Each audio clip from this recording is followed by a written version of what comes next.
La circunstancia que estamos atravesando, por los tristes acontecimientos que sucedieron en el día de ayer, un acto totalmente deleznable, como sabemos, un acto de barbarie y un acto que para nada representa lo que es el campo de Gibraltar, su diversidad, su vitalidad, la convivencia, y lo que tendríamos que intentar y trabajar entre todos es que nadie, ningún asesino, ningún bárbaro, ningún radical, pues rompa esa convivencia, esa libertad que tenemos en nuestra comarca. En nombre y en la memoria del querido vecino de Algeciras, de Diego Valencia, os voy a pedir a todos pues, que guardemos ahora un minuto de silencio.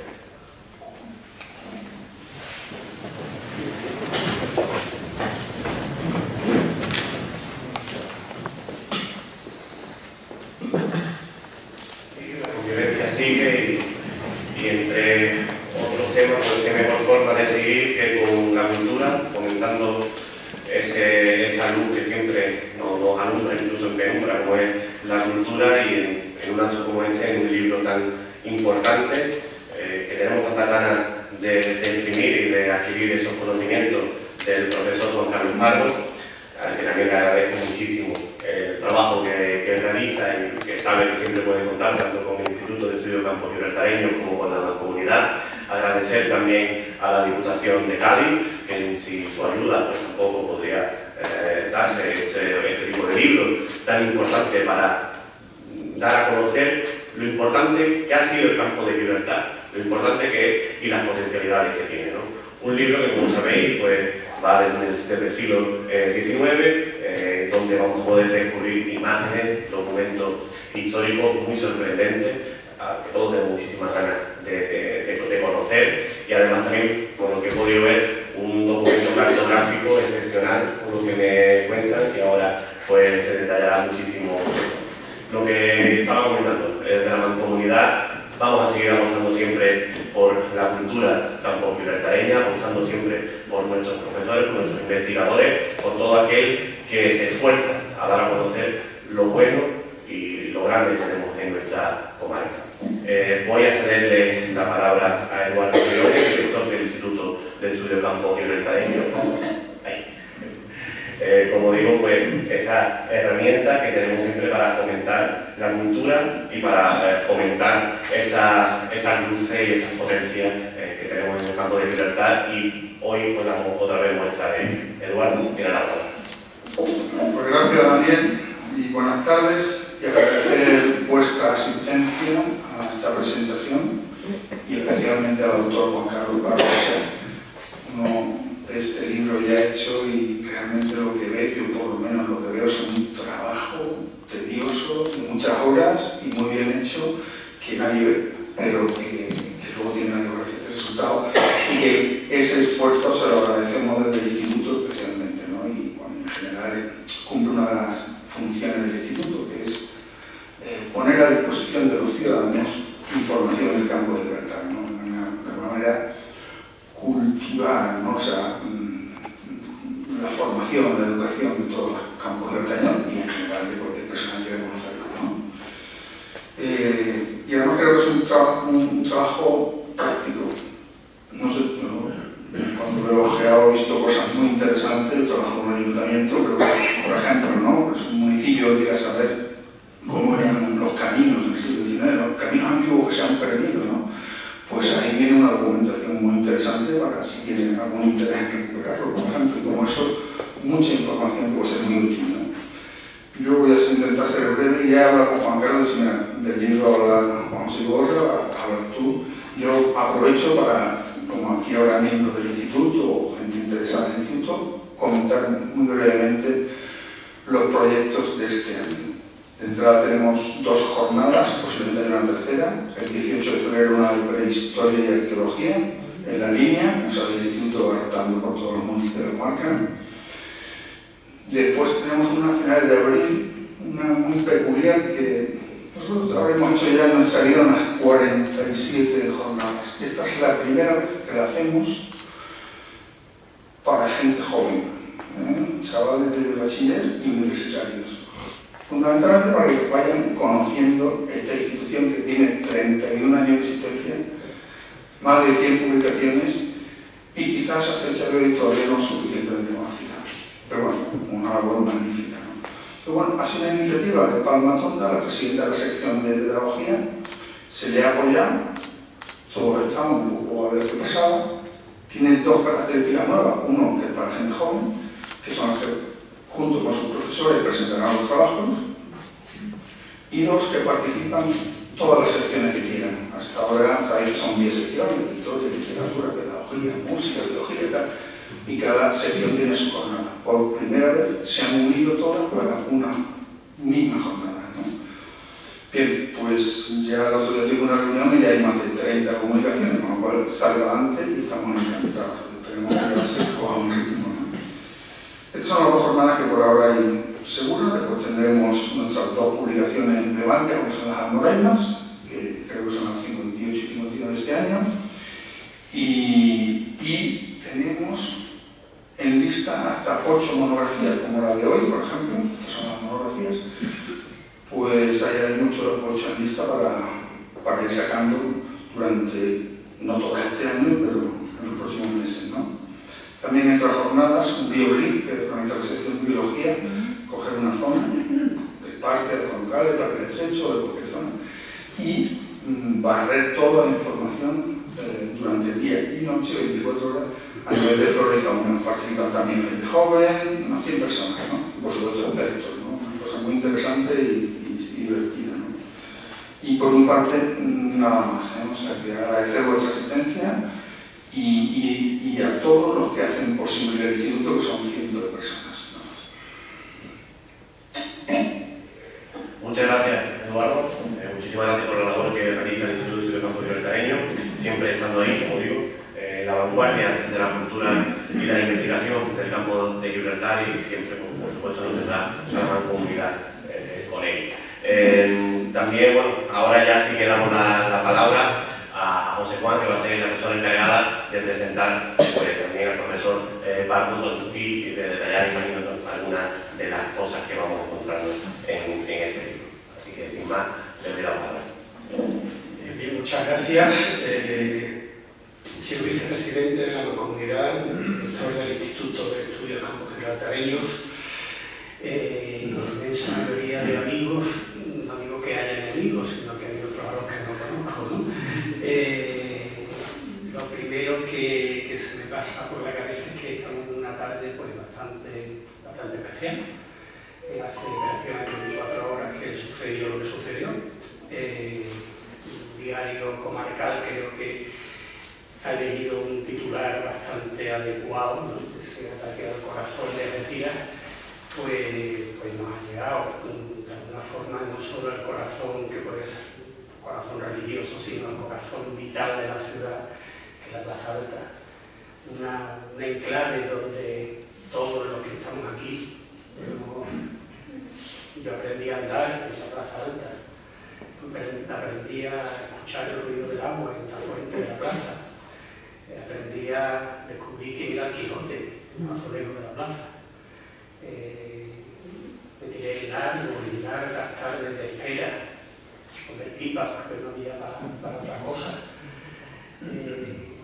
Esperé mucho, crecí algo, conocí a mucha gente, me enamoré allí, he besado allí, y es un espacio que siempre he relacionado con el espacio de la vida. Ver ayer a esa persona cubierta por una manta térmica en un espacio que debía ser el espacio de la vida y de la convivencia, pues lo he sentido.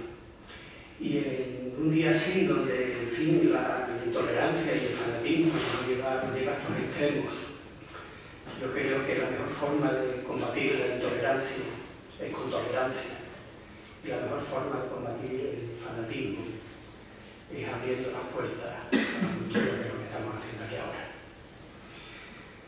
Pues bueno, intentaremos crear un ambiente lo más agradable posible, lo más ameno posible, lo más relajado posible, porque el libro de Juan Carlos lo merece.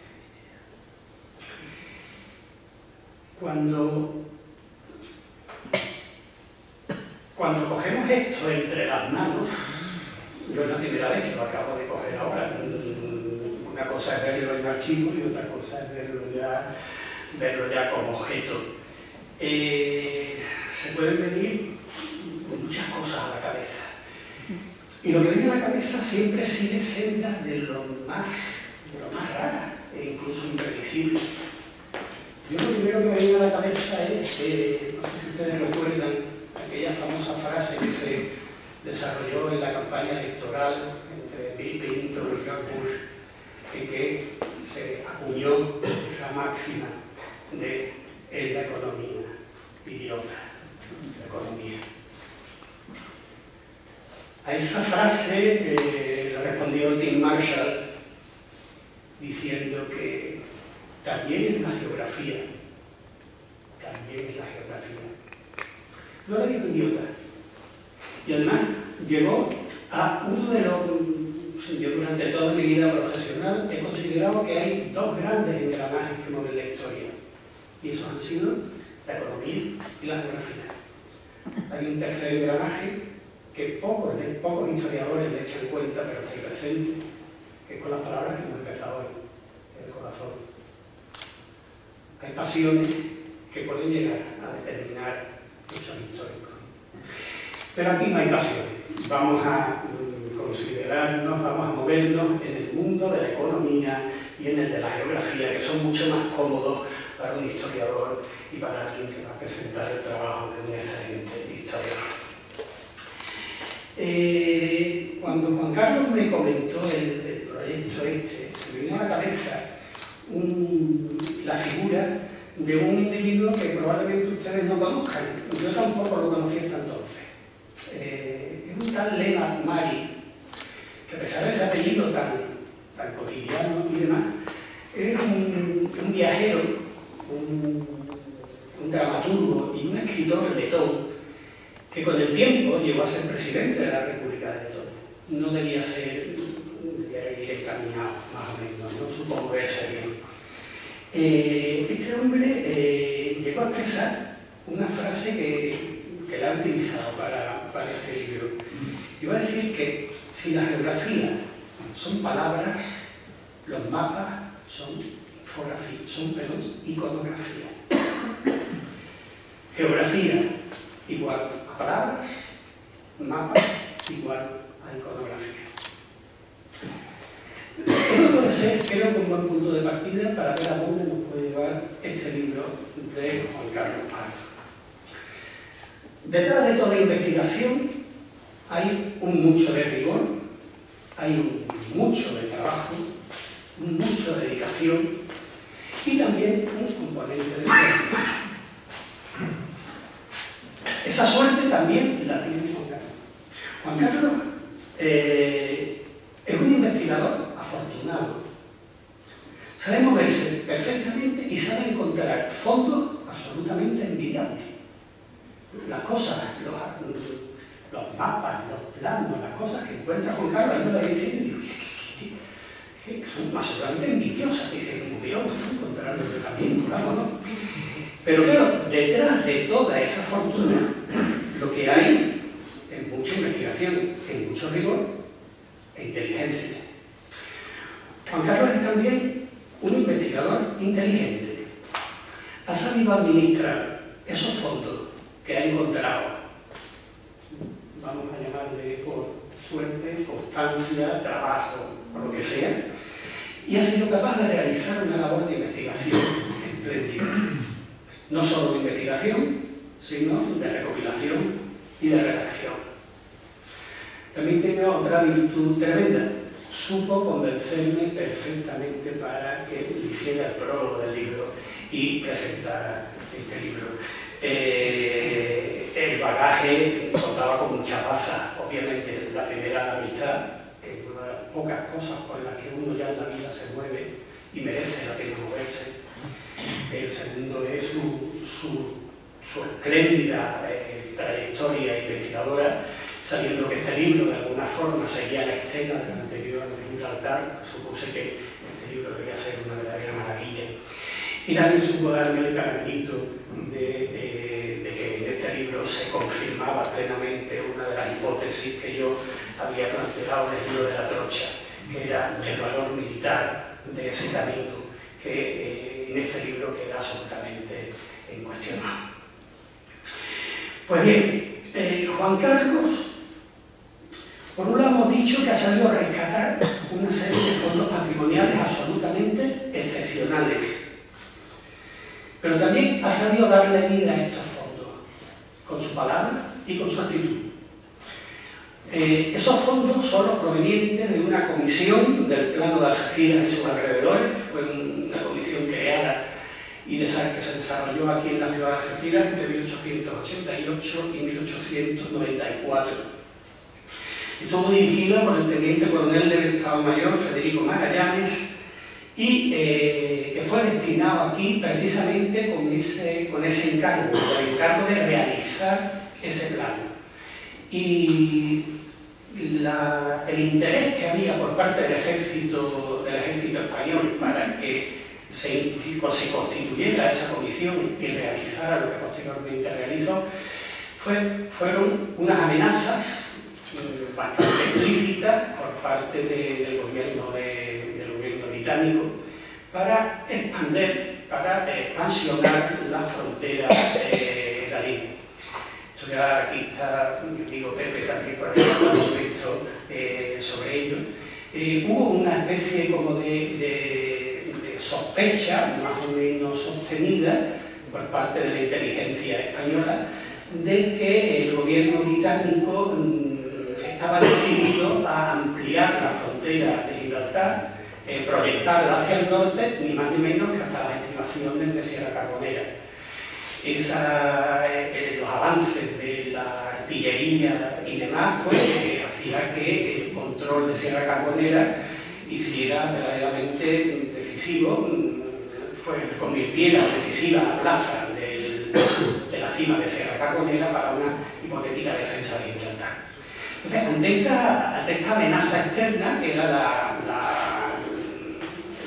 la ampliación de la frontera británica, el ejército español le encarga a un militar español que analice el terreno, que realice una cartografía absolutamente exhaustiva del terreno para ver cuáles son los puntos débiles y las fortalezas de ese terreno, de cara a una fortificación posterior de ese terreno, cuáles serían los caminos, cuáles serían los vados, los puentes, los espacios más difíciles de defender o donde se podían establecer posiciones más fácilmente defensivas.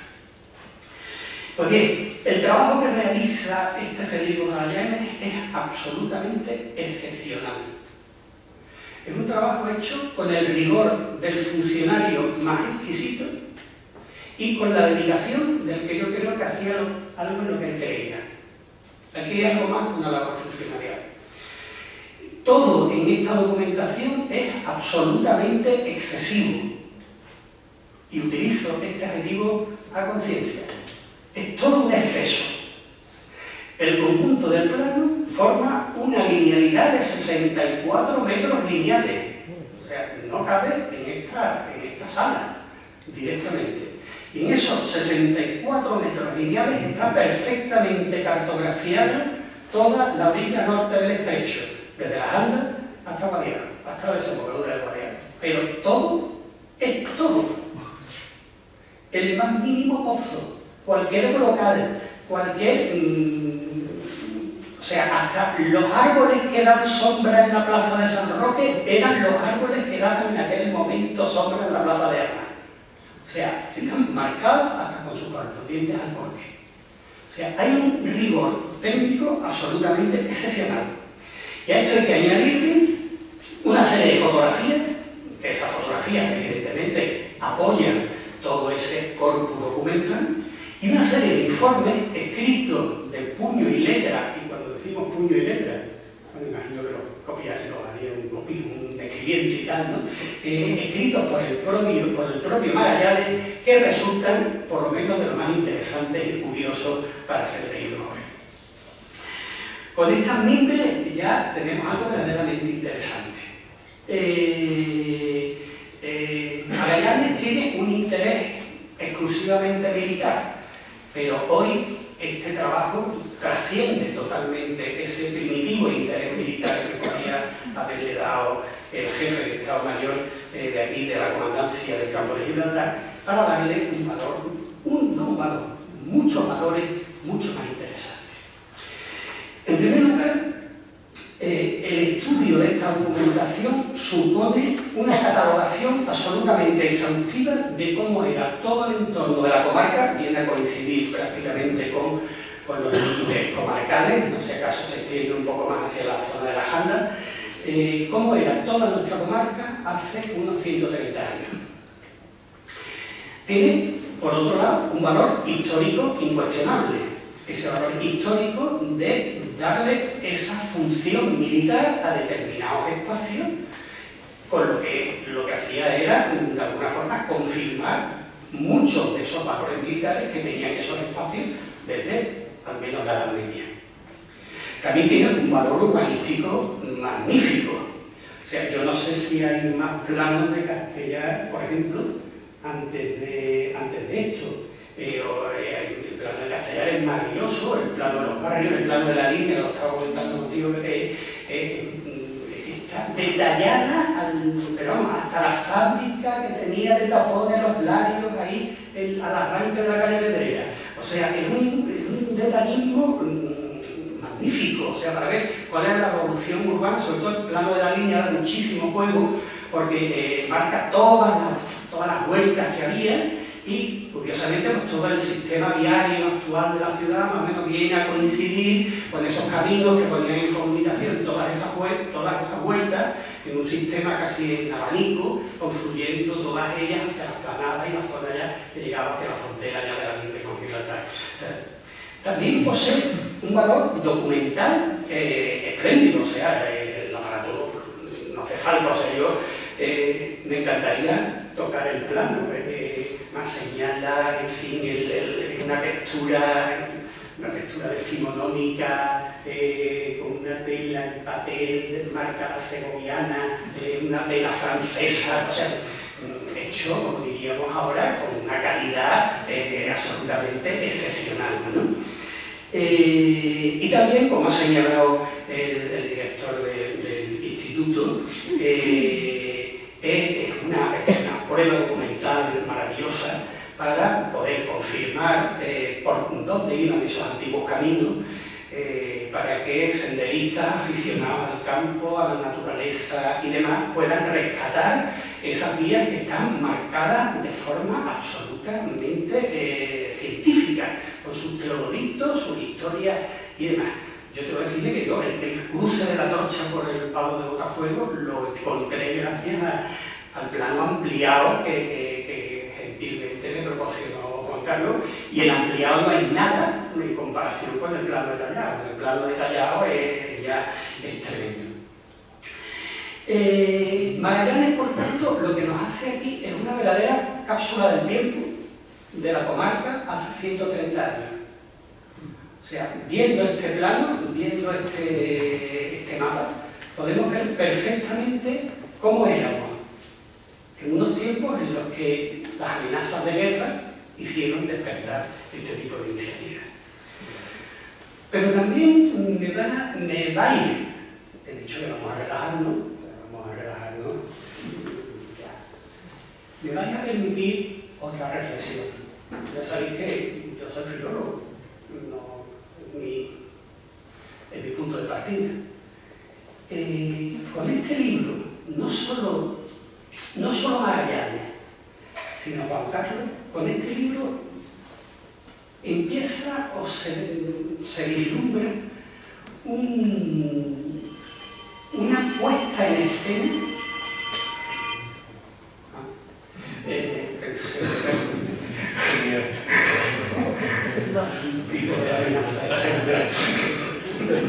Estamos hablando de invasiones y demás. Pues,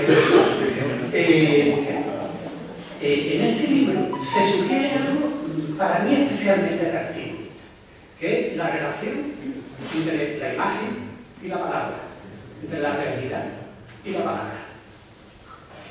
Todos recordamos el libro del Génesis, que comienza diciendo: en principio era bueno. Lo primero fue la palabra. Esto es complejo. Yo os lanzaría, ¿es verdaderamente lo primero la palabra? Realmente, lo primero que hacemos es la imagen. Primero vemos y luego nombramos. Pero para nombrar necesitamos algo más que ver. Prácticamente nacemos con la visión, pero no nacemos con la palabra. Vemos desde que abrimos los ojos, pero para hablar hace falta intelecto. Luego, en este libro nos movemos en ese juego tremendamente sugerente entre la imagen y la palabra. ¿La palabra nos va a llevar a la imagen? ¿O esa imagen puede ser sustituta de la palabra? En este juego, que es una ceremonia de confusiones, de imágenes y de palabras, se me viene a la mente un poema de Juan Ramón Jiménez, espléndido, escrito en 1918, que titula precisamente Inteligencia. Y dice así: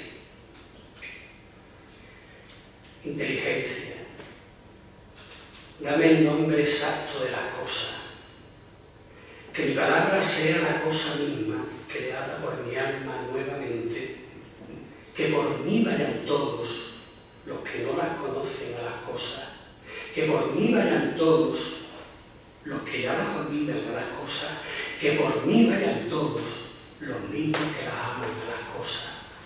Inteligencia, dame el nombre exacto, tuyo, suyo y mío de las cosas. Con este libro, la palabra nos va a llevar a las cosas.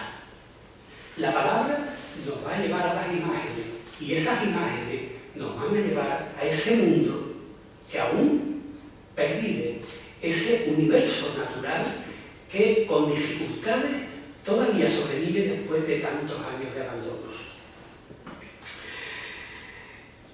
Con estas imágenes y con estas palabras, tanto Federico Magallanes como Juan Carlos Pardo han sido capaces de llevarnos a un mundo real, a un universo físico que nos rodea y que nos nutre, a una realidad donde todavía existen collados y bujeos, arroyos, canutos, cortijadas, poblaciones, farallones, puertos, vados, ejidales, lagunas, arenales y hasta caminos que resisten a unas penas en el paso de un tiempo que no siempre ha sido benévolo para ellos.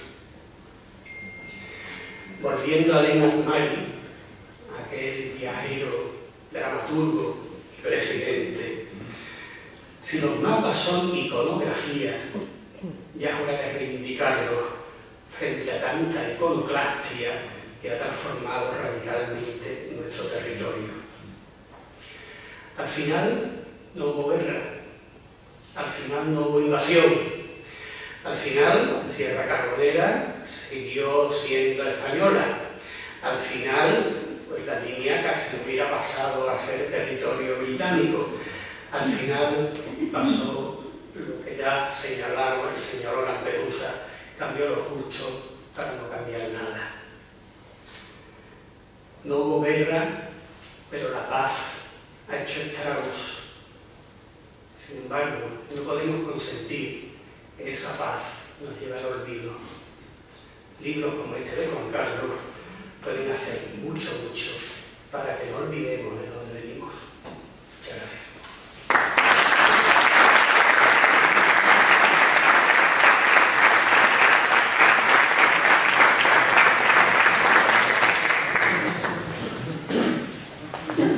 Buenas tardes.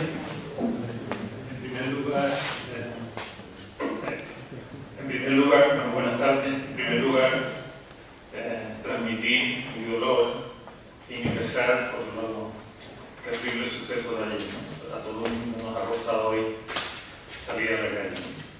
Bueno, en segundo lugar, si me hace preocupado por tus palabras, creo que he hecho una buena lección de presentador. Y bueno, y sobre todo, gracias a todos ustedes por estar aquí en una tarde tan especial como hoy. Bueno, en primer lugar, para que no se me olvide, voy a seguir con el capítulo de agradecimiento. Como verán cuando tengan el libro en sus manos, este capítulo de agradecimiento es bastante amplio, ya que tengo mucho que ver. Me gustaría dar las gracias al Instituto de Estudio Campo Gibraltareño, a la Mancomunidad y a la Diputación por acometer el proyecto. No quiero olvidarme del papel de Eduardo Briones ni de Jesús Herrera, muy especialmente, porque han puesto todo su empeño porque este proyecto saliera adelante. También quiero darle las gracias a los amigos y colegas de la sección primera del Instituto de Estudio Campo Gibraltareño que me han echado una mano en algunos temas. Aquí tengo que señalar a mi amigo Pedro Moreno, que es compañero del Instituto Saladillo. Pero bueno, sobre todo, señalo presente a Manuel Álvarez, que me ha echado una mano enorme con el tema de los barrios, a Juan Antonio García Rojas, que está a su lado con el tema de San Roque, bueno, a Ángel Sáez con el tema de fortificaciones, a Juan Antonio Patrón con el tema de tarifa y a Juan Celao Segura, que también me ha hecho una mano con el tema tarifeño. Bueno, que me perdonen todos aquellos, porque seguro que hay algunos que no he citado y que me ha hecho una mano. Bueno, quiero destacar también el papel en este libro de mi amigo Luis García Tejera, mi compadre, que además de su habitual papel de traductor en alguna de mis obras, en esta ocasión me ha hecho una mano en el papel de editor, buscando las faltas y las erratas que tenía el libro durante el proceso de maquetación. Bueno, los estudios que tienen por finalidad el paisaje y la historia urbana hacen que inevitablemente tengamos que bucear en nuestra relación con ese espacio en el tiempo. Y en ese buceo en el tiempo y en el paisaje de mi niñez en el campo de Gibraltar, aparecen mis padres, mis tíos, mis hermanos, que están aquí dos hermanos bien presentes. Bueno, pues inevitablemente tengo que darle también pues, mi agradecimiento a ellos por lo mucho que hicieron por mí, ¿no? Finalmente, no quiero olvidarme de mi círculo más cercano, el agradecimiento más importante a mi mujer y mis hijos, que son lo mejor y lo más importante de mi vida. El título en latín, Fine Saeculi, que además de como elegante, muy bonito y que era muy culto, dice mucho. Pero en cierto modo es una reivindicación del latín y un homenaje a Cruti, que por si ustedes no lo saben, ha sido durante 36 años catedrático de latín del Instituto Cruzal. Bueno, un rollo más, un agradecimiento que voy a pasar, espero no solaparte mucho con la cosa que ha dicho Pedro Juan, que me ha quitado mucho trabajo. Bueno, ¿por qué surge este libro y por qué da comienzo a esa comisión? Bueno, pues ya lo ha explicado un poco Pedro Juan. A finales del siglo XIX, la distancia de artillería de los cañones en todos los países aumenta una barbaridad, especialmente en Alemania, los cañones Krupp. Pero bueno, los propios ingleses ya en la década de los 80 habían llevado a Gibraltar dos cañones de 100 toneladas que no eran tan modernos como los Krupp, pero tenían un radio aproximado, una distancia de tiro de 6 kilómetros. Uno de ellos todavía se conserva en la batería, no pierde más balas, ¿no? Entonces surgió, el peso que está contando Pedro Juan y la prensa británica del momento, la idea de que había Gibraltar era vulnerable de Serra Carbonera, con lo cual había que conquistar Serra Carbonera y extender el territorio británico más allá de Serra Carbonera. Yo no he manejado fuentes británicas, pero pongo este ejemplo. Estas son dos acuarelas que se encuentran en el Museo de Gibraltar, que pintó el gobernador, el que fuera gobernador de Gibraltar, Sir John Abbey, que estuvo de gobernador desde 1883 en Gibraltar. Bueno, pues este era un gran aficionado a la pintura en acuarela, de hecho llegó a poner en la asociación, en la Sociedad Británica de Acuarelistas en Londres, pero tiene un número muy importante de vistas de Gibraltar desde Sierra Carbonera, por lo menos localizado como 7 o 8 acuarelas. ¿Qué pasa? Bueno, que el tío le encantaba la acuarela y el punto de vista de Gibraltar de Sierra Carbonera, para los que no lo conozcan, pues es espectacular. Bueno, yo hacía desde chico mis excursiones yendo a la Boca del Lobo y subiendo por allá arriba, con mi sobrino Rubén, especialmente, me encantaba hacer carga por esos montes. Bueno, pues el sitio es espectacular, o sea que merece la pena que un paisajista se vaya a visitar, pero yo siempre lo había considerado como, bueno, un aficionado a la pintura, producto de la buena educación británica, donde hay muchos militares que saben dibujar y que se dedican a la pintura. Vamos, de hecho, próximamente se publicará un libro donde salen muchísimos militares, también en que aparecen muchos militares convertidos en artistas, algunos de una calidad excepcional.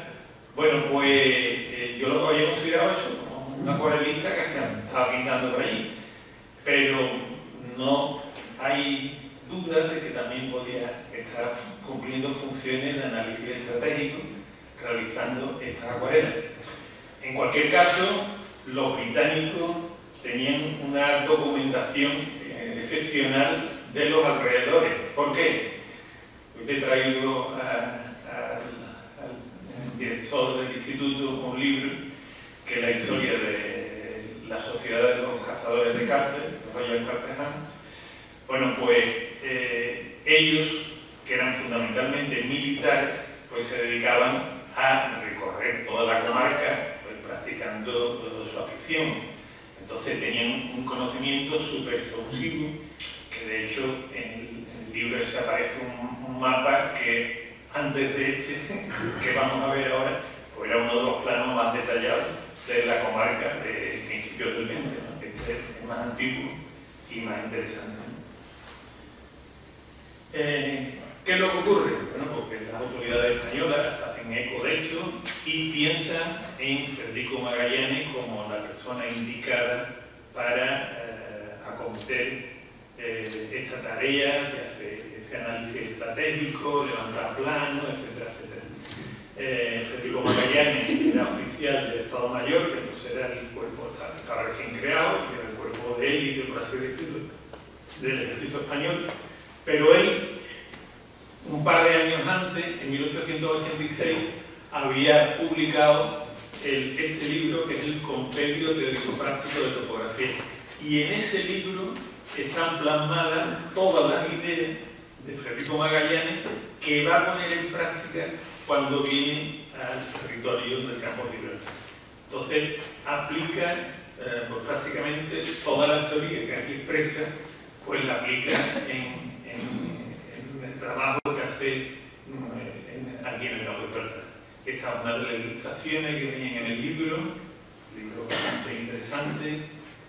Esta es otra, que son los signos convencionales que van a aparecer en los planos, que luego realizan y que lo aplican en el libro. Bueno, aquí tenemos una foto de ese grupo, de la comisión de Algeciras y sus alrededores. Bueno, pues una comisión que tendría estarán los oficiales y la tropa. Ahí está en el centro, como el impulsor, este es Federico Magallanes. Y hace muy pocos días me encontré un negativo de cristal, como que es propiedad de la familia donde proceden todos estos fondos, un negativo de cristal que le hice una copia por contacto, que es de una calidad la foto pero excepcional, como están ustedes viendo. Esta no aparece en el libro porque ya digo que me la encontraba hace muy poquísimo tiempo. Y una foto del grupo que formaba parte del estado de los mandos de esa comisión, otra vez con Federico Magallanes en medio. Piensen ustedes que las exposiciones están un poco rígidas, pero las exposiciones para hacer este tipo de fotos tenían unos tiempos pues, bastante largos, ¿no? ¿Cómo me encuentro yo, o me encuentran a mí, mejor dicho, estos productos? Bueno, pues todo parte de esta caja de madera que contiene un álbum, vamos, una colección de fotografías, en concreto 60 fotografías. Es un álbum que tiene forma de libro, como están viendo, aunque en realidad es un hueco ahí, está vacío, como objeto es precioso, está tallado, que tenía una colección de 60 fotos, muy interesante. Esta es la portada de uno de ellos. Esta portada todavía la conserva la familia. Bueno, pues este libro, o el contenido, la fotografía de este libro, se le donó al Museo de la Universidad de Navarra. El Museo de la Universidad de Navarra, por si ustedes no lo saben, tiene una de las colecciones de fotografía más importantes del mundo. Bueno, ellos se pusieron en contacto con Lee Fontanella. Lee Fontanella es un fotohistoriador magnífico, uno de los más importantes de historia de fotografía en España. Y bueno, tengo el honor y el gusto de conocerlo. Y Lee Fontanella pensó que yo era la persona idónea para comentar este proyecto y para estudiar estas fotos. Entonces se pusieron en contacto conmigo e iniciamos un proceso que creo recordar que empezó en el año 2010. ¿no? Allí empecé yo a ver la documentación. Claro, ellos tenían especial interés en poner el valor lo que tenían ellos. Que lo que tenían ellos son dos colecciones con las mismas fotografías. Uno, era la colección que formaba parte del álbum de Federico Magallanes Barro, que son las iniciales que están puestas ahí abajo, y otro tiene las iniciales, me parece que es JLD, que es José López Domínguez, que era el ministro de la guerra en el momento que la comisión finalizó su trabajo. Entonces, la hipótesis, la realidad es que la comisión compró la mayoría de las fotos, se compraron en Gibraltar. De hecho, yo creo que hemos documentado quién pudo ser el autor, que es James Mann. Las fotos son magníficas, como en realidad he dicho 60, pero son 61, porque la primera foto, que es esa del peñón, es una foto que está desdoblada, porque es el peñón desde el Olmol, desde el Muelle Viejo, y está dividido en dos fotos, ¿no? Pero se conservan esas dos colecciones completas. Yo no sé si hubo más regalos de cortesía de estas características a las autoridades, pero a la superioridad se le debió mandar pues esas 60 fotos y debió haber bastantes copias de ellas, porque de hecho Federico Magallanes Ibarro publicó también este libro, que lo publicó también en la imprenta de litografía del Depósito de Guerra, en el que aparece la explicación de esas 60 vistas con los títulos, los subtítulos y los numeritos que aparecen en la foto.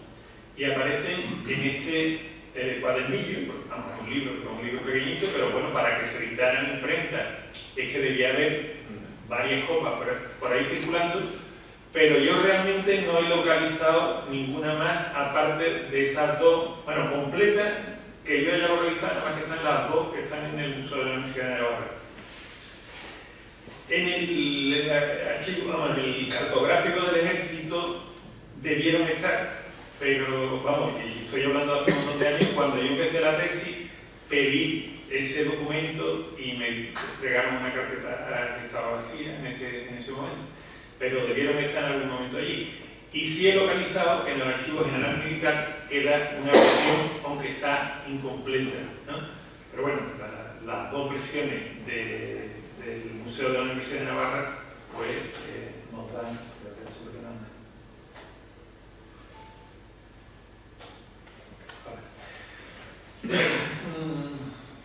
La Universidad de Navarra lo que quería era poner en valor, como he dicho antes, sus colecciones y se acometió pues, un libro que ponía en valor esas colecciones.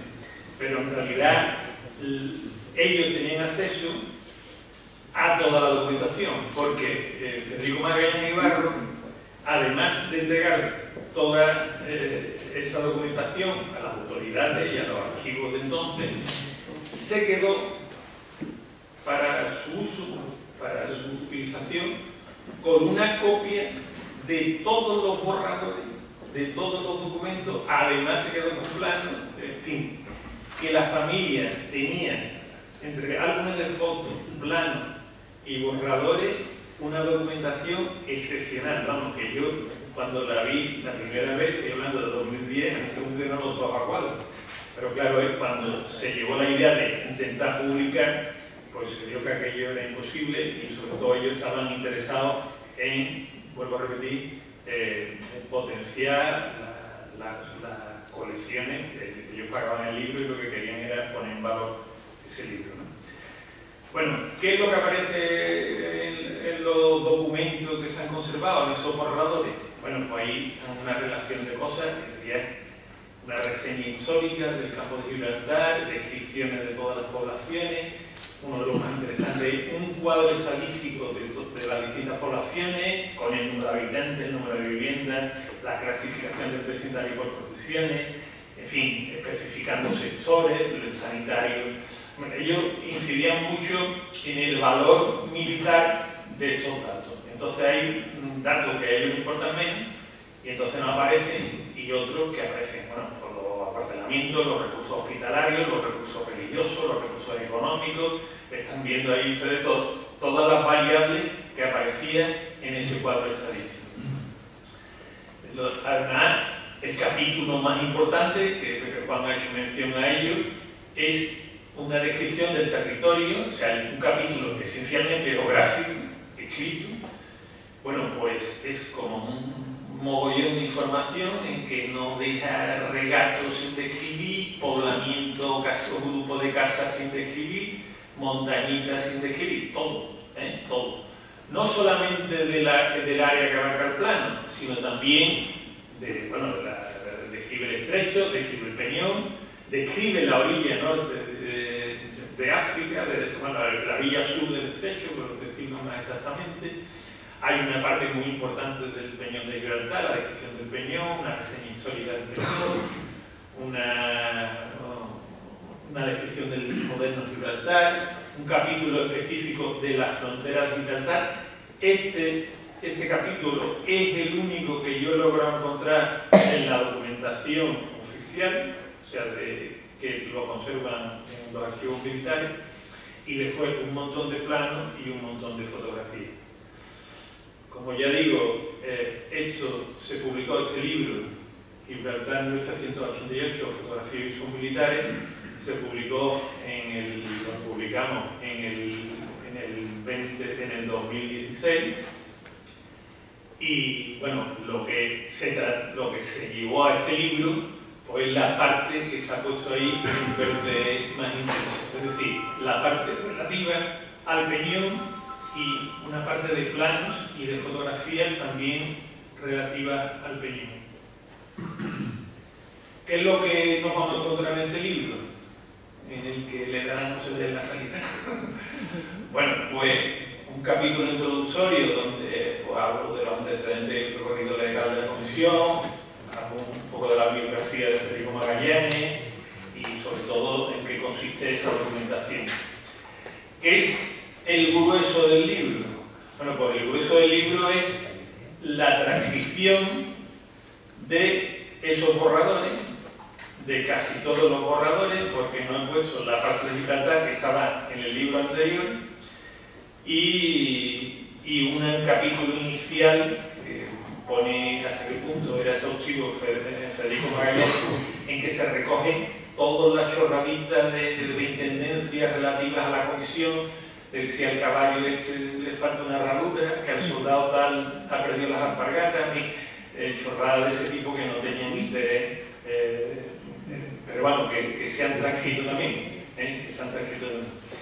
Y después un capítulo que hago yo finalmente, que generalizo los documentos, bueno, que es un capítulo que cuando ustedes tengan la documentación por delante, pues a lo mejor pueden hacer otro análisis diferente y estará probablemente igual o mejor. Esta es una de las partes que aparece, aparece con distintas letras, porque, vamos, supongo que irían trabajando el listado, de vez en cuando nos encontramos espacios en blanco, con la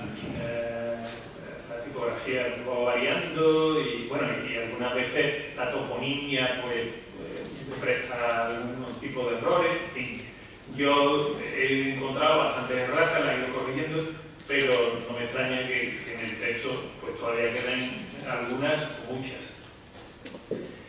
Esta es la reproducción de uno de los cuadros estadísticos, en concreto este es el de los barrios, este es el de la línea y de la tunara.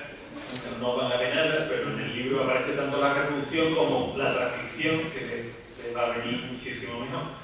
Este cuadro estadístico, él lo pone ya en el libro ese que he comentado anteriormente, en el tratado de topografía, y es justamente lo que aparece en las páginas del tratado de topografía. Lo mismo es una transcripción exacta de lo que aparece en el. O sea que él, vuelvo a repetir, lo que pone en práctica él lo que había dicho en su libro. ¿Cuál es la joya de la corona de esta documentación? Bueno, pues un plan que yo creo que no tiene precedente en la historia de la cartografía española, de unos 50 metros cuadrados aproximadamente, a escala 1/5000, hecho en papel milimetrado. Cada centímetro son 50 metros, lo que están viendo ahí. Tiene una altura de 70 centímetros y una longitud variable. En la imagen de la izquierda, en el que está en el fondo, soy yo con guantes para tocar los documentos. Porque el documento, como es magnífico, precioso, objetivamente.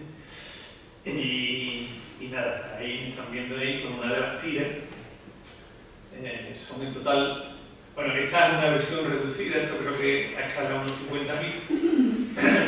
Y están viendo estas líneas horizontales, son lo que abarca cada una de las tiras. La tira 1 sería esta parte, la tira 2 esta parte, la tira 3 esta parte, la tira 4, que es probablemente la más larga, que tiene en torno a los 13 metros de longitud. Así sucesivamente. La única diferencia es que la tira 7 y la tira 8, para no gastar tanto papel, supongo yo, está hecho por una parte, la parte del peñón, y hay una 7 y una 7 bis y una 8 y una 8 bis. Y bueno, y en total serían 11 tiras de documentación. En la parte última, en la que incluye tarifas, etc., hay en la documentación original una serie de perfiles que van a ser muy importantes a la hora de representar uno de los planos. Bueno, una de las fotos que a mí me llamó la atención desde el principio es esta hiperpanorámica. Es una vista de 360 grados realizada desde la piedra o de las piedras de la galera. Las piedras de la galera eran un afloramiento rocoso que estaba más o menos enfrente de la acera de la marina. De hecho, se sigue llamando el muelle de la galera, que fue la primera expansión del puerto por allí. Señalo a los portuarios. Aquí presente. Bueno, y están viendo, vuelvo a señalar a los portuarios aquí presentes, al fondo la Isla Verde marcada con el número 1, la Torre de San García con el número 2. Curiosamente no está realizada la foto desde la piedra de la galera, porque aparece en la imagen, sino que está realizada desde una embarcación en el agua, que esto era un alarde técnico descomunal en esta fecha. ¿Por qué? Vuelvo a repetir, las exposiciones para hacer este tipo de fotografías duraban un minuto y medio, depende de lo soleado que estuviese el día. ¿Esto qué consecuencias tiene? Bueno, pues que la superficie del mar, como están viendo ustedes, pues es absolutamente uniforme, es un plano uniforme donde no se aprecia ningún tipo de ondulación.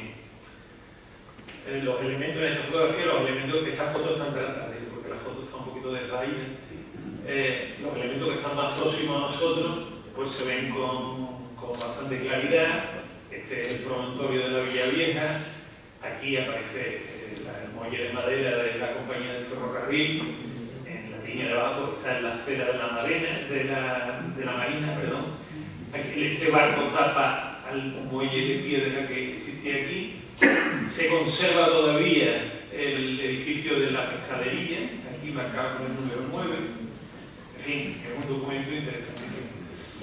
Además de esas fotos oficiales que se mandó o que mandó la comisión a las autoridades, Federico Magallanes, que debe ser un tipo bastante interesante y curioso, pues se puso a coleccionar por sus propios medios pues un álbum, este álbum rojo con su nombre, Federico Magallanes, en el que aparecen muchas de las fotos, son fotos de menor tamaño y son fotos que muchas de ellas son las mismas que están en los otros álbumes, pero hay fotos nuevas, como esa que aparece ahí abajo del norte de África. Esta del norte de África, de Tánger concretamente, yo la atribuyo también a James Mann, pero nos encontramos con otra serie de fotografías que yo ya no tengo tan clara la autoría, y explico allí las razones. Son de peor calidad, objetivamente, y sobre todo el proceso técnico de revelado, y eso hace que las imágenes estén más flojitas, más desvaídas, más torpe algunas de las composiciones. Y yo pienso que sin descartar a Mann, que pudiera ser también de él, pero que probablemente sea de otro autor, y en el libro lanzo algunas hipótesis. Bueno, y están viendo una de las fotos, está de arriba, de Tarifa. Esta justamente es desde el extremo del muelle de madera del ferrocarril, con lo cual también nos da una cronología bastante exacta. Aquí tienen una de los barrios, que probablemente sea una de las primeras fotos, si no la primera foto de los barrios, hecha desde la orilla del arroyo de la Parrilla. Aquí están viendo esta de la cruz del Padre Ventura, en San Roque. En fin, son fotos, no hay muchas fotos de la comarca, pero son unas cuantas bastante interesantes.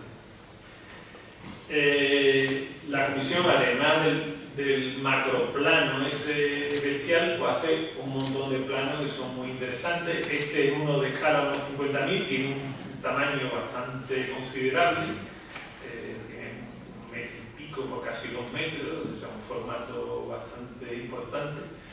Y bueno, aquí aparecen esos perfiles que le había comentado antes.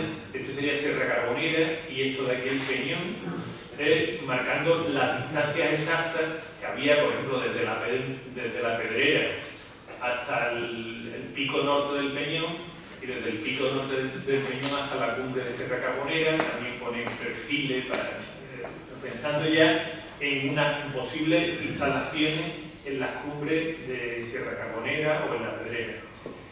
Este es el mapa del Peñón.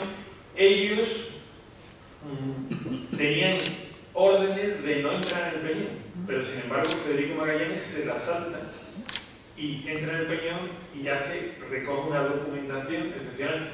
Era un tiempo que no había ningún tipo de conflicto, ningún afloramiento de conflicto, y las autoridades pensaron que no merecía la pena entrar allí y espiar, que al fin y al cabo era lo que se suponía. Pero ellos pensaban que eso era lo que tenían que hacer por su obligación como militares, y se metieron.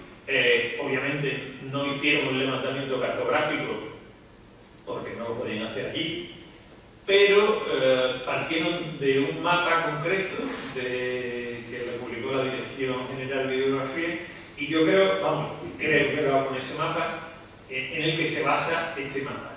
Ya la parte de la zona española pues sí está perfectamente cartografiada, pero la parte del Peñón, como verán ustedes, si tienen ocasión de ver el libro, pues también está perfectamente cartografiada. Aparecen también los perfiles, etcétera, etcétera.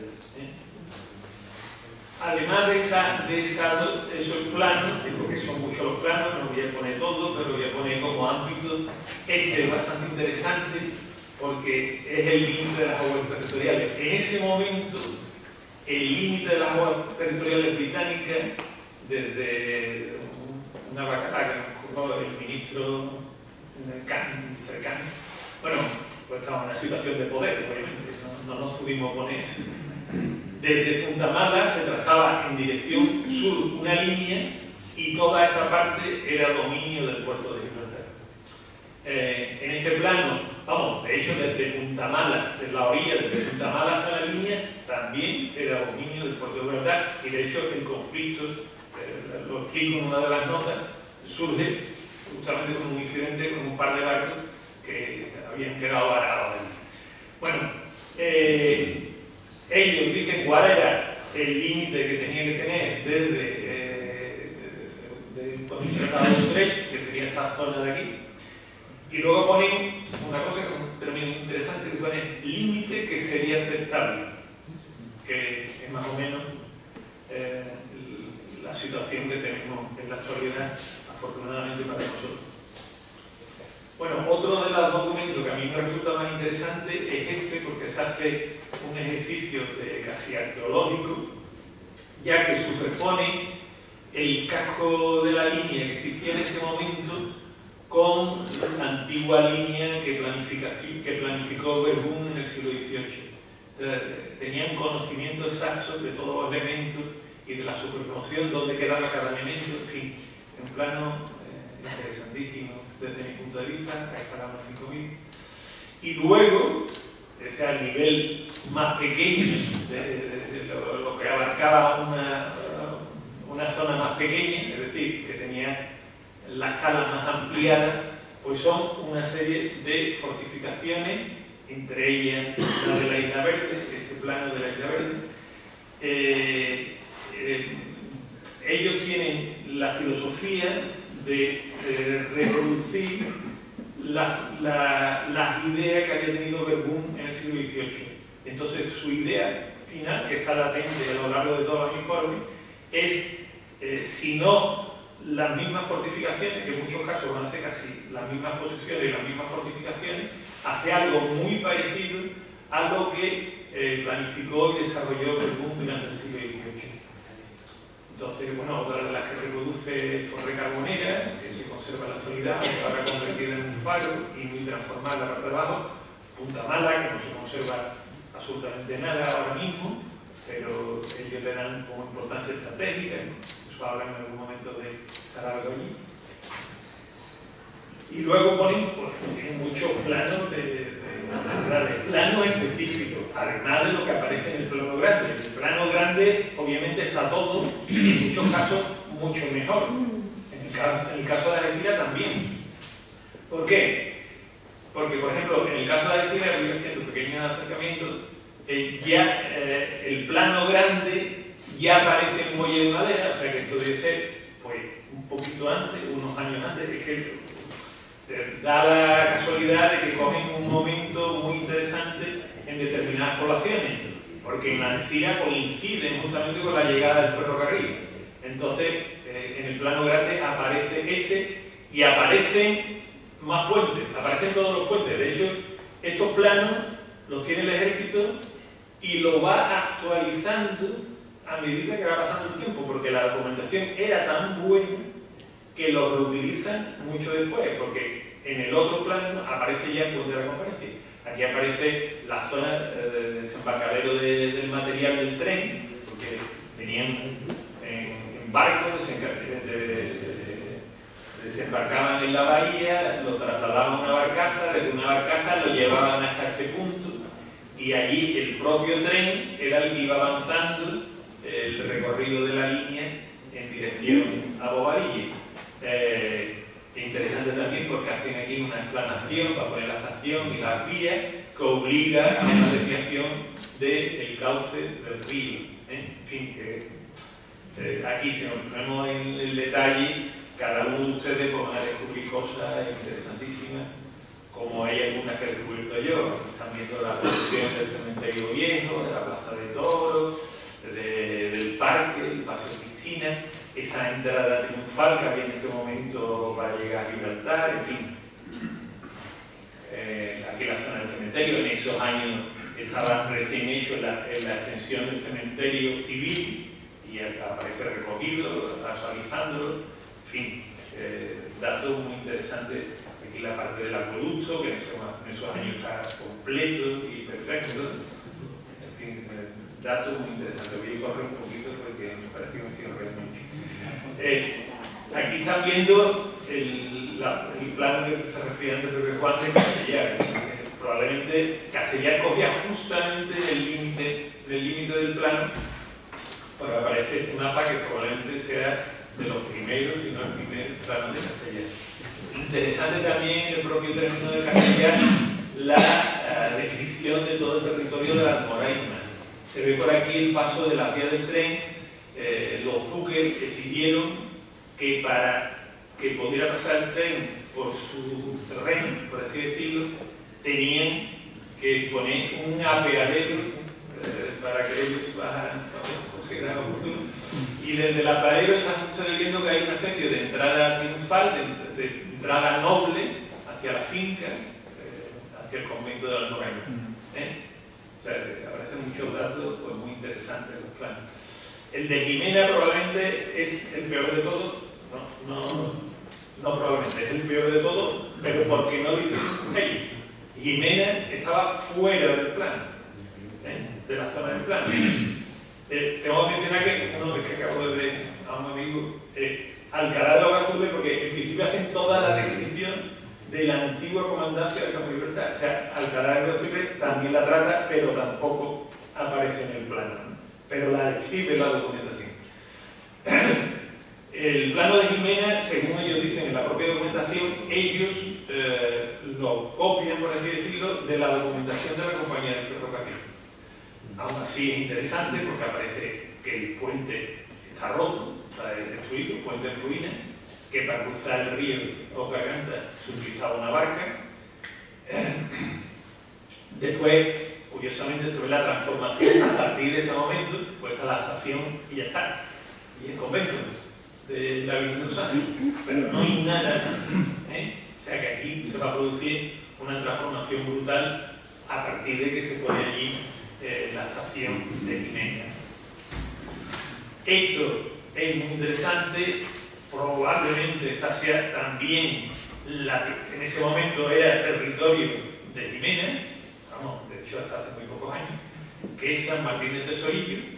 San Martín del Tesorillo sí aparece en el plano y sí aparece en la documentación. Bueno, pues probablemente sea el primer plano de San Martín del Tesorillo desvinculado de la documentación que pueda existir relacionada con los horarios, ¿no? En ese momento también para acceder al pueblo había que cruzarlo con una barca, que aparece aquí la posición, que es justamente en el sitio donde ahora se ha construido el puente, ¿no? Bueno, ahora, hace un montón de años se ha construido el puente.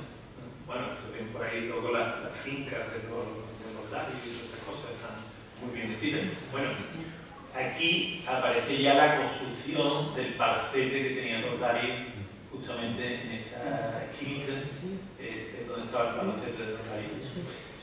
Este es uno de los planos de la línea, además del plano general, pues aparece con un plano específico que es este, y con otro, con el plano del peñón que hemos visto antes, que aparecen los dos sitios. La línea de comando romana es de los más interesantes porque aparece la zona de caserío, de mampostería, de construcciones, y luego aparece toda la zona de huerta, y como ha dicho Pedro Juan, pues una ley de urbanismo, como estos caminos que hay entre las huertas, pues poco a poco se van a convertir en calle, o en alguna de las calles del posterior caserío de la línea. Bueno, esta es una de las zonas de interés especial para mí, porque yo he vivido en esta calle, la calle Méndez Núñez, y bueno, aquí estaba la fábrica de los Larios en esta zona, me salgo aquí un poco del mapa, pero parece muy bien descrita. Esto era un jardincillo que tenía uno de el gerente de la fábrica, en fin, muchas cosas interesantes. En este momento, este es el Paseíto Fariña, que en ese momento era una huerta. Esta es la iglesia, y aparece arbolitos rodeando a la iglesia en un lado y en otro. En uno de los planos no aparece, con lo cual nos da la cronología de en qué fecha se plantaron los árboles, que fue justamente en esta fecha. Esto es muy interesante también porque aquí se creó, pocos años después, un emporio lúdico, que se llamó el Parque de la Victoria, que yo lo disfruto mucho porque hasta hace unos pocos años que había un cine de verano y un cine de invierno que nosotros, mi familia y yo, veíamos de barro, porque desde la azotea se había visto en el cine. En fin, bueno, aquí en la calle Real, que se llama entonces calle Barcelona, en fin, muchos detalles interesantes que ustedes pues les sacarán más práctico igual que yo. Este es el edificio de pabellones, el actual Museo de Guismo, la biblioteca, la explanada, la banqueta, que era hacia de frontera real en ese momento, porque, bueno, en ese momento, hasta los años 70, me parece, que no se dio el salto y se empezó a construir pues, el instituto, el cuartel de la Guardia Civil, vamos, la casa cuartel de la Guardia Civil, etc. El cementerio viejo, la construcción del cementerio viejo, en fin, hay muchos datos interesantísimos en el plano de la línea. Esta es la zona de la Plaza de Toros. Un detalle interesante es que, por ejemplo, estamos viendo aquí cosas pintadas de rojo o de rojizo y cosas pintadas de negro. Bueno, las cosas pintadas de negro, las casas pintadas de negro, él las define muy bien en la documentación. Dice, son casas de madera. Bueno, casas de madera, choza, o depende del sitio, pues, en resumen, eran infraviviendas. Y las describe para las viviendas buenas, por así decirlo, que las pinta de rojo, y las viviendas, las infraviviendas, que las pone de ese color, ¿no? Aquí están viendo la Tunara, que aparece completamente, hay como 4 o 5 casas de mampostería, y el resto son procesos, barracas y cosas, y chozas, vamos, de hecho, cuando yo era chico, la Tunara todavía tenía muchas de estas infraviviendas. Curiosamente, no señala la posición donde se encontraba la batería de la Tunara, que estaría en esta esquina aproximadamente. Sí, representa el amarre del cable del telégrafo, el cuartel de carabineros, el salvamento del náufrago, todo ese edificio lo representa. Bueno, los barrios es otro de los pueblos, no tenemos plano específico, pero en el plano general viene perfectamente definido y señalado todos los elementos, en fin, fantástico. Bueno, tiene tal nivel de precisión porque aparece, por ejemplo, esta entrada triunfal, que era el camino que venía de las Ercillas, hasta la placita, al lado de donde actualmente está el asilo, entonces era un hospital. Bueno, pues, que era como la entrada noble a los barrios, ¿no? La entrada noble a los barrios, y aparece pues, cada arbolito individualizado. En ese momento, y yo lo dicen en la documentación, el puente está roto.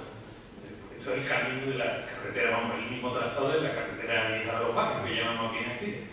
El puente está roto, y se pone, y ha sido sustituido, y se le han puesto unos tablones de madera para que puedan pasar los carruajes. Y el delineante que hace el plano se entretiene, no se ve bien, pero se entretiene en dibujar los tabletitos de madera con un detalle chino. Aquí aparece la posición de la barca que cruzaba hasta la zona de Benará, en fin, parece como la zona del Lazareto, un montón de detalles que Manolo Álvarez, cuando lo tenga en grande, pues lo va a disfrutar enormemente y va a descubrir con muchísimas más cosas que yo. Los barrios no tienen plano específico, pero Palmones sí lo tienen. Palmones en ese momento estaba prácticamente aislado porque había unas salinas abandonadas que iban desde el Palmones al Guadarranque y dejaban esta zona completamente aislada. Había un camino por aquí que venía de los barrios y de la carretera que iba de San Roque a Asturias, y después estaba aquí una barca y otra barca en el Guadalcorte. Palmones solamente estaba urbanizado hasta la iglesia, con casas buenas, por así decirlo, con casas de mampostería, y el resto son también infraviviendas, y aquí hay la descripción también muy interesante porque menciona cómo hacían las casas en Palma. Ellos se dedican al contrabando de tabaco y al contrabando, y además explicar cómo la sacaban a flote, y al contrabando de petróleo. El petróleo lo traían en bidones, y con la chapa de los bidones no se hacen las casas en Palma. Detalle interesante, por ejemplo, la posición de la torre.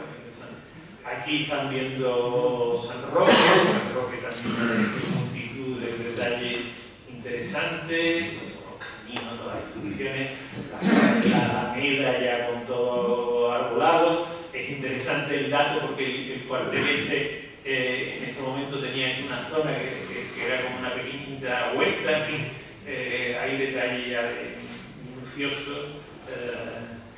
Juan Antonio, cuando le meta mano, pues descubrirá muchas más cosas que yo, seguro.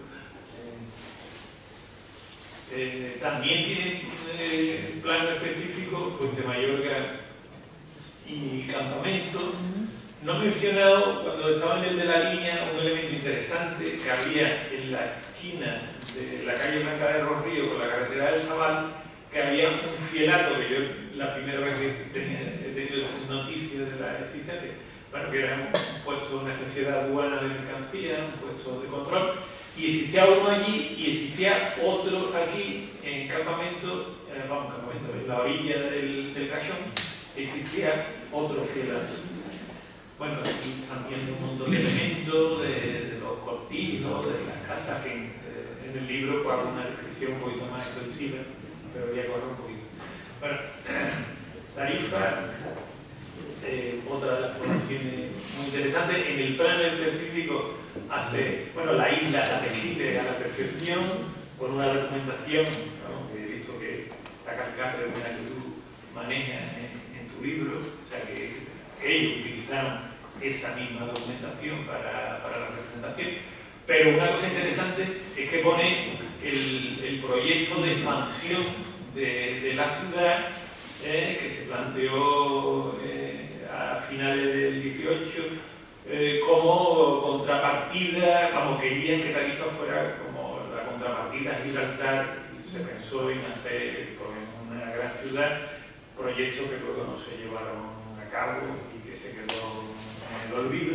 Aparece ese y aparece también marcado en verde la primitiva ciudad, que sería como esta zona de aquí, que lo aparece señalado.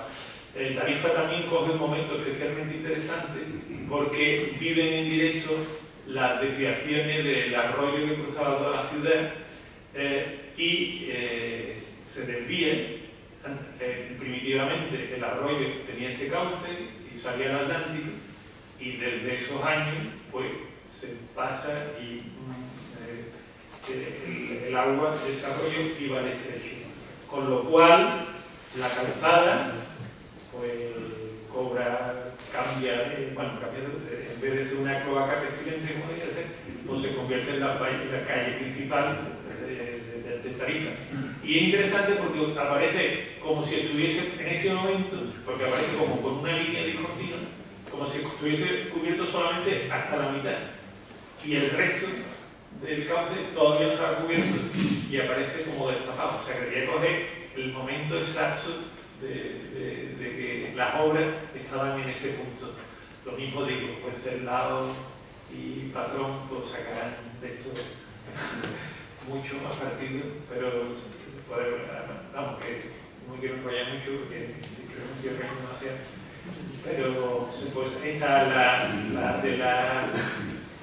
la de Fatina, por poner una más, que es un caserío disperso, vamos, que solamente se puede reconocer aquí la parte de la iglesia, el cementerio, esta zona, sí, se reconoce.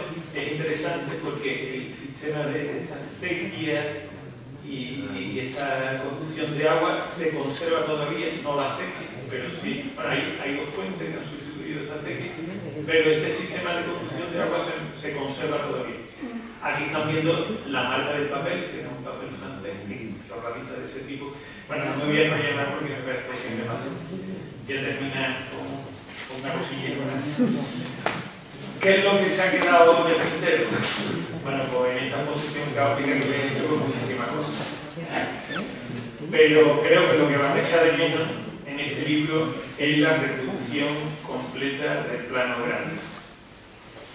Por eso está hecho el ofrecimiento, que creo que lo van a tener en cuenta, de publicarlo a la mayor brevedad posible. En ese plano, al igual que en el resto de la documentación, será de interés, como ha dicho Pepe Juan, para el disfrute senderista y para los usuarios de bicicleta de montaña, pero también será de utilidad para los ayuntamientos y autoridades. Esta obra constituye una referencia clave en la ordenación del territorio. Aquí se van a encontrar parámetros exactos para reivindicar espacios y caminos que han sido usurpados al bien común. Espero que este libro y su posterior suplemento proporcione datos y argumentos para preservar los frágiles valores de los paisajes heredados y que podamos exigir a las corporaciones municipales y demás autoridades que preserven el territorio, que integren lo nuevo, pero preservando lo viejo que tiene valor. Para terminar, y utilizando las mismas palabras que utilizó Federico Magallanes para finalizar uno de sus escritos, si nuestro trabajo, aunque imperfecto, resulta de alguna utilidad, habría colmado nuestros deseos. Si resulta insuficiente, lo será quizás por nuestra propia insuficiencia, pero nunca por nuestra buena voluntad. Muchas gracias.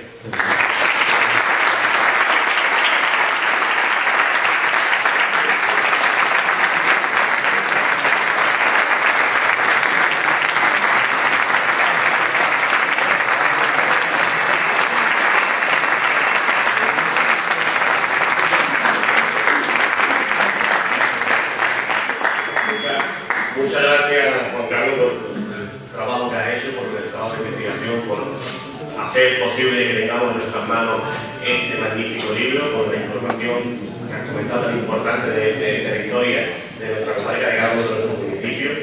Y entre todos también agradeceros que estéis presentes hoy aquí, un día como hoy, como también ha dicho José Juan, ¿no? Que le quiero agradecer las palabras que ha tenido como presentado bien a Juan Carlos, que un día oscuro, un día triste, donde ayer el odio hizo mella en nuestra comarca, hoy, entre todos los presentes, la luz la ha puesto la cultura.